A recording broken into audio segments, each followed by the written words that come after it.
ओम नमः शिवाय। मैं पूजा अपने दर्शकों के लिए लाई हूँ शिव की कथा और उनकी उत्पत्ति के विषय में।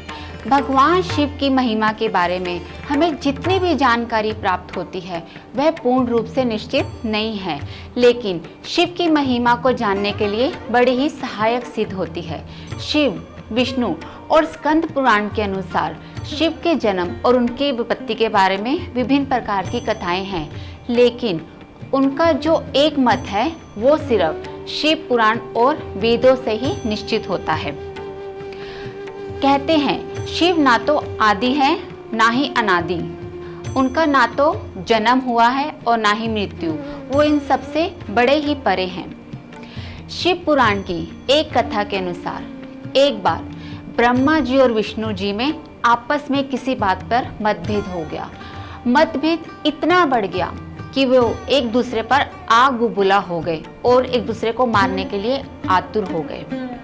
तभी वहां पर एक खंबा प्रकट हुआ जो ज्वाला से प्रकट हुआ था, जिसे देखकर ब्रह्मा जी और विष्णु जी भयभीत हो गए और कहते हैं कि वह खंबा स्वयं बोला कि इस तरह लड़ाई झगड़ा नहीं करते।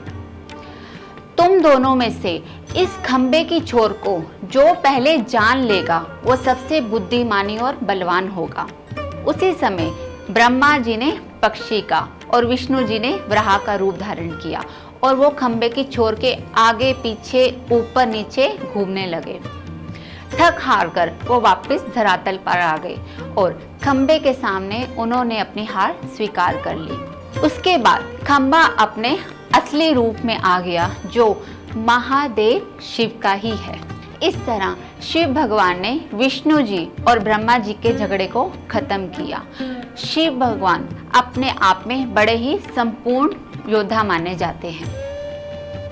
खंबे की छोर का कोई भी ज्ञात न होने के कारण वह स्वयं स्वयंभू कहलाए।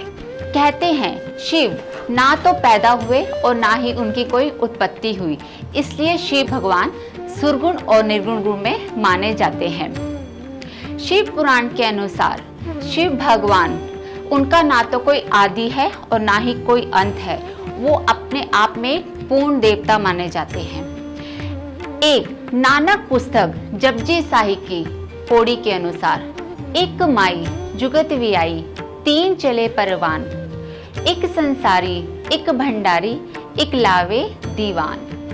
हमने आपको पहले भी स्पष्ट किया है कि इस संसार में माँ उत्पन्न हुई, उन्होंने देवों को जन्म दिया, जिसमें एक ब्रह्मा जी और दूसरे शंकर जी कहलाते हैं।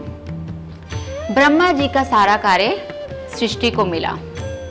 ब्रह्मा जी का सारा कार्य सृष्टि को मिला।